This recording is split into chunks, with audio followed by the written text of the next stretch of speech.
नमस्कार दोस्तों, आप देख रहे हैं मिशन इंडिया टीवी और मैं हूं आशीष राय।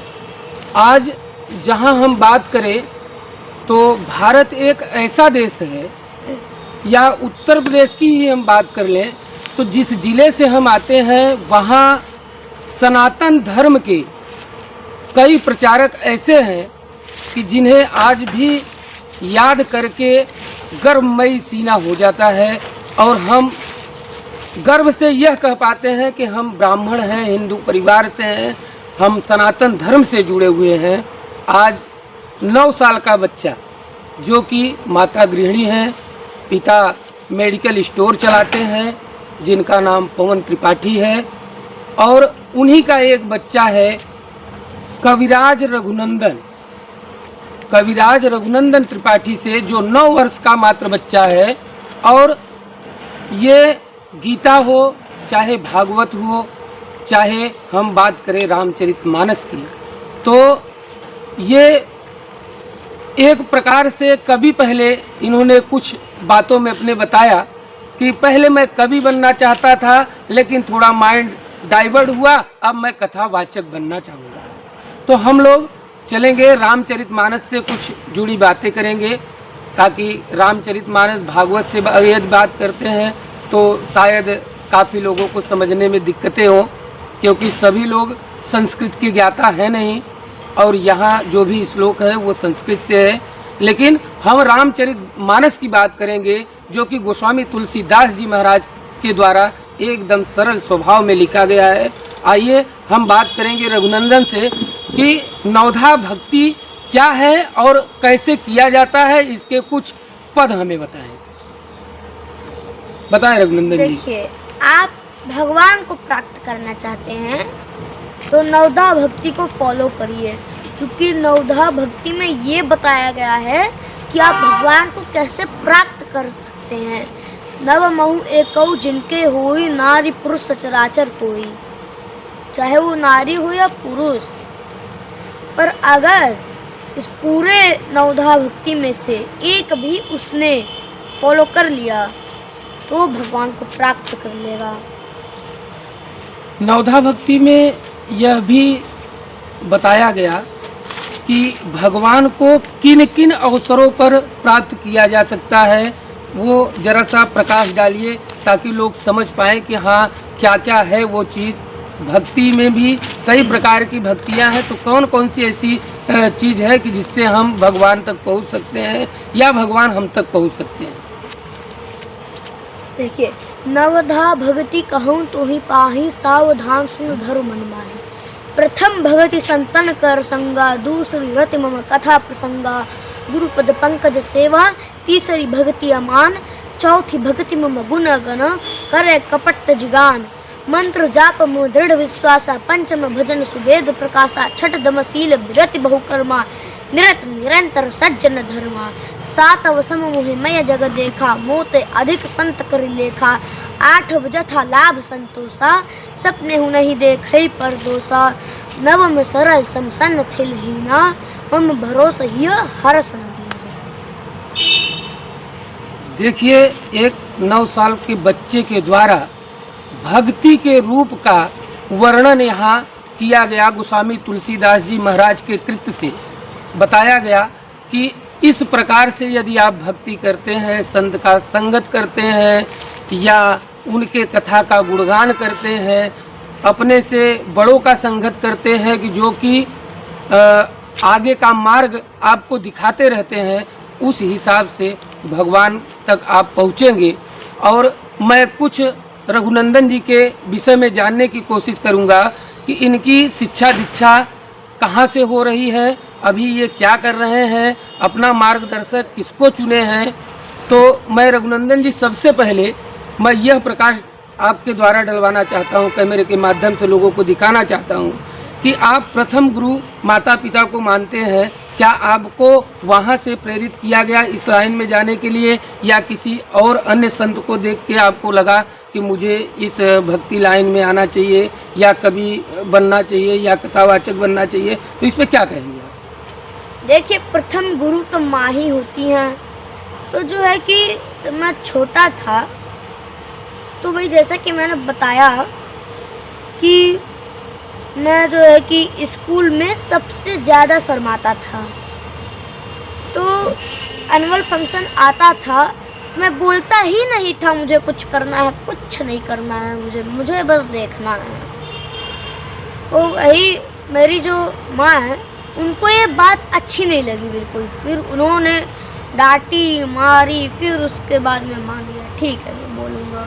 फिर उसके बाद वो एक कविता याद करवाई, श्री कृष्ण ने साफ कहा है कि, तो कविता उन्होंने याद करवाई, तो वही मैंने स्कूल में बोला। अब उनके मन में और जिज्ञासा हुई, फिर वो रश्मि रथी की एक कविता याद करवाई, वर्षों तक मन में घूम गई, तो फिर वो याद करवाई। तो ऐसे ही जिज्ञासा आती रही, करवाते रहे, मैं बोलता गया, फिर उसके बाद मैं बोलता गया, फिर धीरे धीरे स्टेज पे बोलने लगा, कथाओं में बोलने लगा। फिर धीरे धीरे मेरा एक चैनल भी बना जिसका नाम है कविराज रघुनंदन, वो चैनल भी बना। फिर उसके बाद और भी स्टेज पे जाके बोलने लगा। फिर ऐसे धीरे धीरे मैं आगे बढ़ा कुछ इस तरीके से।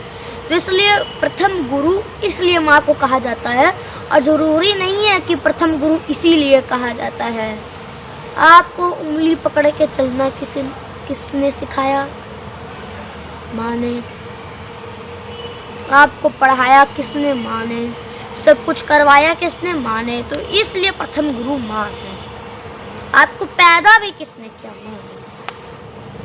तो जैसा आप देख रहे हैं कि माँ को प्रथम गुरु मानकर और माँ के बताए हुए रास्ते पर रघुनंदन भक्ति भाव में लीन होकर और श्रीमद् भागवत के कुछ पद और श्री रामचरितमानस के, गीता के, जैसा हम आपको बताएंगे कि गीता के भी कुछ श्लोक हैं, रघुनंदन जी के द्वारा आपको बताया जाएगा। इस कैमरे के माध्यम से आपको दिखाया जाएगा कि किस अध्याय के और कितने श्लोक आपने याद किया है, वो जरा बताने की कृपा करें। मैंने अभी 10 श्लोक याद किए हैं, पर इनमें से एक श्लोक ऐसा है कि उसका आपने पालन कर लिया, आपकी सारी इंद्रियां कंट्रोल में आ जाएंगी, सब कुछ आपके कंट्रोल में हो जाएगा। जो आप लोग सोचते हैं ना कि पूरा शरीर हमारे कंट्रोल में है, कदापि नहीं है ऐसा। जब आप इस श्लोक का पालन करेंगे तभी आप अपने शरीर को कंट्रोल कर पाएंगे। बंधुरात्मात्मनस्तस्य येनात्मैवात्मना जिता अनात्मनस्तु शत्रुत्वे वर्तेतात्मैव शत्रुवत। भगवान श्री कृष्ण अर्जुन से कह रहे हैं कि हे अर्जुन, जिस जीवात्मा द्वारा यह मन और इंद्रियों सहित इस शरीर को जीत लिया गया है, उस जीवात्मा का तो वह स्वयं ही मित्र है, और जिस जीवात्मा द्वारा इस मन और इंद्रियों सहित शरीर को नहीं जीता गया है, उस जीवात्मा का तो वह स्वयं ही शत्रु है। लेकिन मान लीजिए आपके सामने, आपके घर के सामने एक फुल्की का ठेला है। अब आपका मन किया चलो भाई चलते हैं फुल्की खाने। अब ये जो जीभ है ये इंद्रियां ही हैं, हाथ पैर ये सब इंद्रियां ही हैं। तो जीभ बोला मन से कि चलो, पहले मन बोला इंद्रियों से, बुद्धि जो है हमारी वो मन से कहती है नहीं ये काम मत करो, ये जीवात्मा भी कहती है नहीं ये काम मत करो। अब मन जो है सेनापति, अब इंद्रियां है पूरी सेना, तो इंद्रियां तो सेनापति की ही बात मानेंगी, और मन है सेनापति, मन ये जीवात्मा भी कहती है नहीं ये काम मत करो। अब मन जो है सेनापति, अब इंद्रियां है पूरी सेना, तो इंद्रियां तो सेनापति की ही बात मानेंगी, और मन है सेनापति। मन बोला कि चलो फुल्की खाने। तो अब जीभ ललचा गया, फुल्की खाने चलो। अब यहाँ पे होता है आपकी परीक्षा। तो अब आप कंट्रोल कर रहे हैं, नहीं फुल्की खाने नहीं चलना, नहीं चलना। अब कुछ लोग ऐसे होते हैं जो कंट्रोल कर लेते हैं, नहीं फुल्की नहीं खाना, फुल्की नहीं खाना है, फुल्की नहीं खाना है। जीभ बोल रहा है नहीं हमको खाना है, हमको खाना है, पर आप बोल रहे हैं नहीं फुल्की नहीं खाना। अब कुछ लोग होते हैं कि जीभ बोलो नहीं फुल्की, कि जीभ बोल रहा है चलो फुल्की खाने, अब आप बोल रहे हैं नहीं फुल्की नहीं खाना। फिर कुछ देर बाद आप बोलते हैं अरे यार छोड़ो, थोड़ा कुछ खा लेते हैं। अब आप चले गए फुल्की खाने, अब आप फुल्की खाए, जीभ को बड़ा मजा आया, आह बहुत बढ़िया था। अब आपको तीखा लग रहा है, एकदम भर लिए हैं तीखा पानी, भैया तीखा दो, एकदम तीखा पानी भर दिया उसी में खा रहा है, हाँ हाँ हाँ हाँ। पानी नहीं पी रहे, फुल्की के बीच में पानी नहीं पिएंगे, तीखा लग रहा है हाँ, पर आप खाए जा रहे हैं, खाए जा रहे हैं, फिर लास्ट में पानी पी लिए। अब जीभ को तो बड़ा मजा आया, बहुत बढ़िया था। अब जो है कि वही आपको लैटरिन ज़्यादा होने लगा, लीवर भ्रष्ट हो गया, जीभ को मजा आया, बाकी पूरा शरीर, अरे यार बहुत बुरा हुआ। और हमें ज़्यादा दुखी भी नहीं होना चाहिए, हम ज़्यादा दुखी हुए तो मृत्यु हो सकती है, ज़्यादा खुशी हुए तब भी मृत्यु हो सकती है। मैं एक सरल तरीके से बताता हूँ, मान लीजिए आप एकदम दुखी हो गए, शरीर को एकदम दुख में डाल दिए, अब आपका मन कर रहा है यार क्या करें, हमें इस दुनिया से मुक्ति चाहिए, अब चले गए आत्महत्या कर लिए, हो गया, राम नाम सत्य हो। अब मान लीजिए आप बहुत खुश हो रहे हैं, ज़्यादा हंसने लगे, हा हा हा हा हा किए जा रहे हैं, हा हा किए जा रहे हैं, सांस ले ही नहीं पा रहे हैं, आप तो हंसे जा रहे हैं, सांस ले ही नहीं पा रहे, सांस आ नहीं पा रही, मर गए। ज़्यादा खुश हुए तब भी राम नाम सत्य हो, ज़्यादा दुखी भी हो तब भी राम नाम सत्य हो। इसलिए ज़्यादा खुशी भी नहीं होना चाहिए, ज़्यादा दुखी भी नहीं होना चाहिए। तो आपको क्या लग रहा है कि आप आगे चल के क्या करना चाहेंगे, और आप अपने द्वारा अपने जो सहपाठी हैं, आपके समक्ष के जो बच्चे हैं, उनको क्या दिशा निर्देश देना चाहेंगे, या उन माँ बाप को क्या कहना चाहेंगे कि जिनके लड़के न तो पढ़ाई में हैं न और भी किसी कार्य में हैं, तो उनके लिए क्या आपका संदेश रहेगा? देखिए, मोबाइल एक ऐसी चीज़ है जो सबसे बढ़िया चीज़ भी है, सबसे ख़राब चीज़ भी है। उससे आप अच्छी चीज़ भी देख सकते हैं, गलत चीज़ भी देख सकते हैं, अच्छी चीज़ भी सुन सकते हैं, गलत चीज़ भी सुन सकते हैं। मोबाइल ऐसी चीज़ है, तो आप उसका गलत इस्तेमाल ना करें। जैसे कि बच्चा खाना नहीं खा रहा, हमको नहीं खाना, खिचड़ी बना के लाए, लो बेटा हम मुश्किल से बनाए हैं, हमको नहीं खाना। बड़ा हो जाएगा तब तो ज्ञान हो जाएगा, पर जब छोटा रहेगा तब तो हमको नहीं खाना है। तो फिर आप बोले कार्टून दिखाएंगे, खाओगे? हाँ हाँ खाएंगे खाएंगे। पकड़ा दिए कार्टून, लो देखो ABCD कर रहा है, वो बच्चा देख रहा है, खाता जा रहा है, कब कब कब कब कब कब खाता जा रहा है, वो सब पता ही नहीं चला कब खत्म हुआ खाना, वो तो बस अपना देखा जा रहा है। या फिर मान लीजिए बच्चा शोर शराबा कर रहा है, तकिया फेंक रहा है, कुर्सी सामान तोड़ रहा है, अब आप परेशान हो गए, लो पकड़ो कार्टून, बस। वो क्या कर रहा है मोबाइल में पता है आपको? नहीं पता है। देखिए, आप बच्चे को जो चीज़ दिखाएंगे वही चीज़ देखेगा, बस, और कुछ नहीं देखेगा।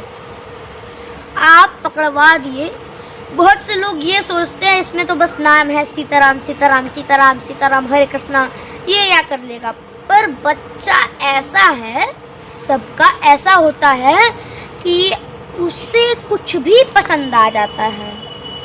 जो चीज़ वो सबसे पहले देखेगा और सबसे ज़्यादा देखेगा वही चीज़ उसे पसंद आ जाएगी।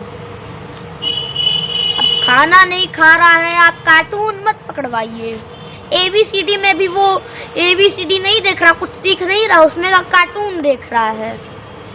ABCD कुछ नहीं देख रहा, उसमें की आवाज़ सुन रहा है। अब जो है कि आपका बच्चा मान लीजिए बोलना सीख गया, सबसे पहला शब्द बोलवाइए राम राम राम राम राम राम। और अगर अभी बोलना नहीं सीखा है तो शहद लीजिए और उसके जीभ पे राम लिख दीजिए, बस वही अंदर ग्रहण कर लेगा।